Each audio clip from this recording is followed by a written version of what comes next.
Game yan. Hi guys! Welcome back sa account natin, no? Ulit. Hi guys, welcome back. So ngayon, kaya tayo gumawa ng panibagong content sapagkat meron tayong ilo-launch na bagong product, AppleZilla version 2. Gagawa tayo ng mga comparison. And kaya kayo nandito para malaman kung anong difference nilang dalawa at kung ano yung best option para sa inyo. Then, ipapakita ko din sa inyo kung ano advantage ng AppleZilla version 2 dito sa AppleZilla version 1. So, ayun. Start na natin. Guys, pakita ko na sa inyo kung ano difference niya. So, first, pakita muna natin itong AppleZilla Prime battery. Siyempre, super classic na classic yan. And ano pa bang hihilingin mo dyan sa Prime battery? Kaya siya AppleZilla dahil isa siyang high capacity battery, which is ma-obtain mo yung extra performance, extra milliampere para magawa mo yung mga ginagawa mo sa iyong device.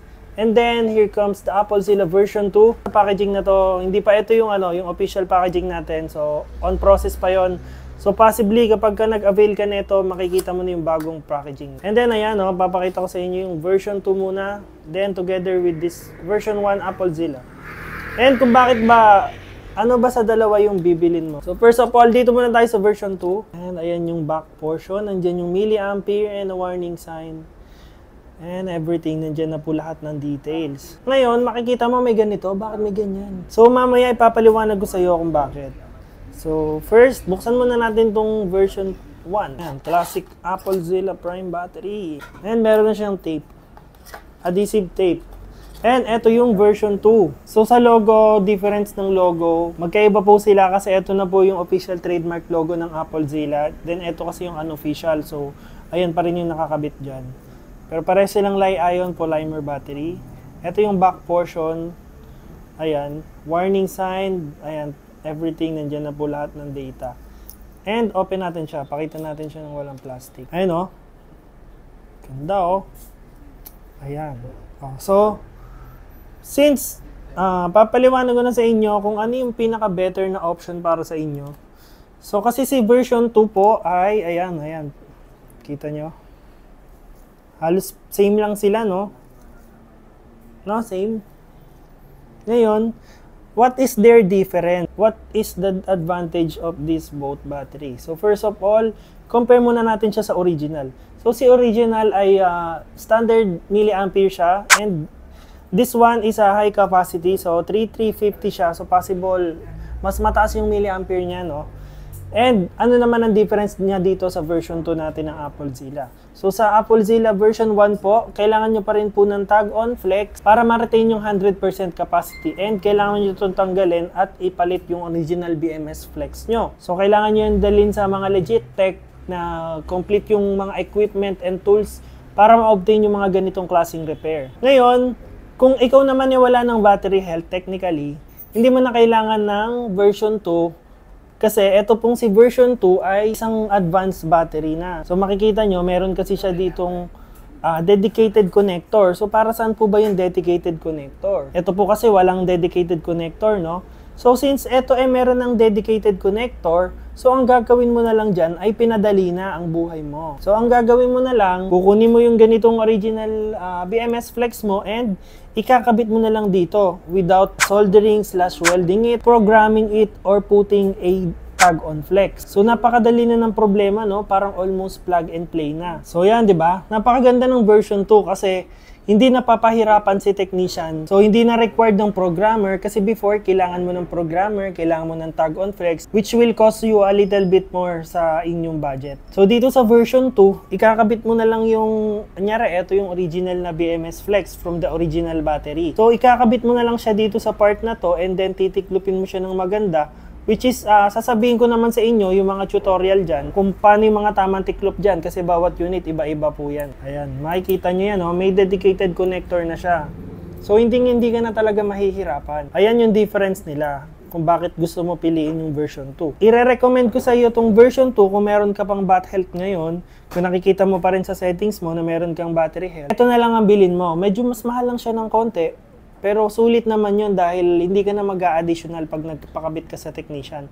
Dahil hindi mo na nga kailangan ng tag on flex. So papakita ko sa inyo yung sample ng tiklop. Kung sakali, kunyari ito yung original nyo na BMS flex. Ayan, parang ganito lang siya kasimple guys. Oh. Ayan, bebend mo lang siya ng 90 degrees and ikakabit mo siya dito sa dedicated connector. So, etong connector na to guys, hindi mo basta-basta makikita sa ibang battery. Kasi latest technology to ng mga battery and hindi naman po lahat ng battery may ganitong dedicated connector.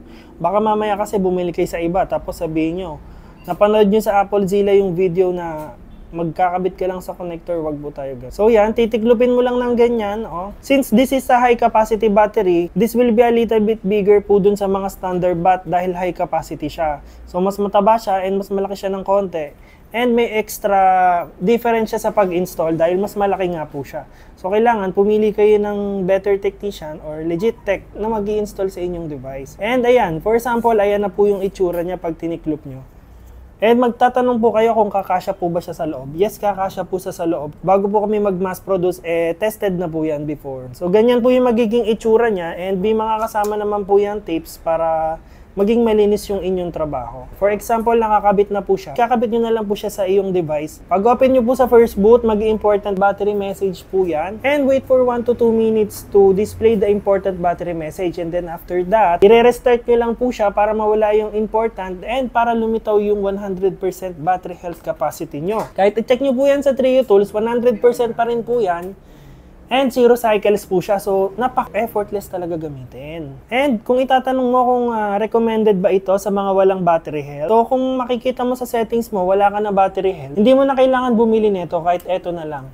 Kasi hindi mo talaga ma-obtain yung 100% capacity kapag wala na sa'yo yung original BMS Flex mo. So, this one will be a little bit cheaper than the version 2, pero ito yung mas better option kung wala ka na battery health. So, product availability naman po. Available ang aming AppleZilla Prime Battery version 2 for iPhone 11 and onwards. So, 11 to iPhone 14 Pro Max po ang available ang AppleZilla version 2. Sa version 1 naman po, still available siya for iPhone 5S to 13 Pro Max. So, iPhone X below, automatic yan, wala nang ganito-ganito, may battery health na yan. So, for iPhone XS, XS Max, and XR, sa version 1 lang po siya available. Wala pa po siya sa version 2 dahil under development pa po. And madali lang naman dito. So, kailangan nyo pa rin ng, hindi nyo kailangan ng Tag on Flex, pero kailangan nyo lang ng programmer para ma-retain yung 100% capacity. And then sa tutorial naman, ganun pa rin, ililipat mo pa rin. Solder/spot weld, pwede po yan. Program nyo na lang para ma-retain yung 100% battery health. And meron na din po yung adhesive sa version 1. Sa version 2 po, mag-add-ons na lang po kayo, mura lang. Sa product availability naman po guys, available po siya sa aming TikTok shop, Lazada, and Shopee. And pwede din kayong umorder sa aming Facebook page. Ayan. Sa mga katanungan nyo, pwede po kayo mag-inquire sa aming Facebook page.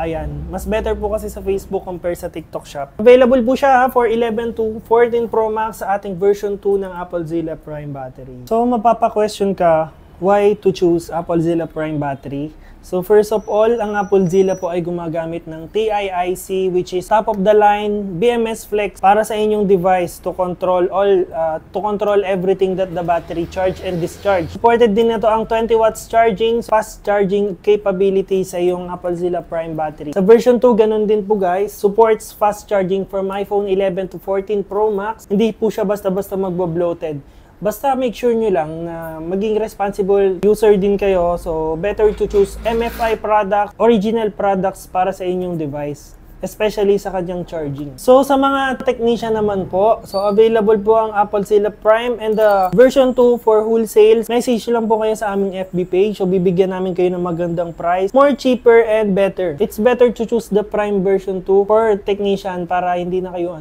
mahirapan sa inyong mga repair. So, effortless. Kayang-kaya mo yung gawin ng less than 1 hour. So, kami nga, less than 1 hour, kaya na namin install to sa mga customer. Yun lang naman. So, pwede rin naman magpa-install kayo rekta dito sa aming shop. So, located kami sa Biñan, Laguna, San Antonio, Biñan, Laguna. Just search AppleZilla Service Center.